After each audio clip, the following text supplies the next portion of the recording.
Superstar দেব অভিনীত multi starrer comedy ছবি কেলোর কীর্তি মুক্তি পেয়েছে কলকাতা সহ সারা পশ্চিমবঙ্গে।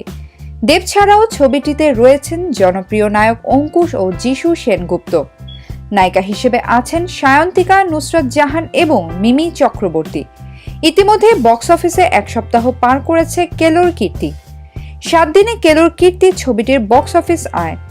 প্রথম দিনে কেলোর কীর্তি আয় করেছে 48 লক্ষ রুপি, দ্বিতীয় দিনে আয় করেছে 43 লক্ষ রুপি, তৃতীয় দিনে আয় করেছে 38 লক্ষ রুপি, চতুর্থ দিনে আয় করেছে 35 লক্ষ রুপি, পঞ্চম দিনে আয় করেছে 32 লক্ষ রুপি, ষষ্ঠ দিনে আয় করেছে 29 লক্ষ রুপি এবং সপ্তম দিনে আয় করেছে 26 লক্ষ রুপি।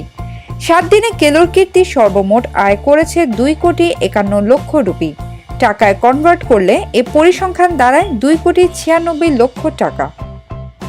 বিনোদন জগতের নিত্য নতুন খবরাখবর জানতে রিপোর্টার জরিনা চ্যানেলটি সাবস্ক্রাইব করুন। লাইক, কমেন্ট এবং শেয়ার দিতে ভুলবেন না।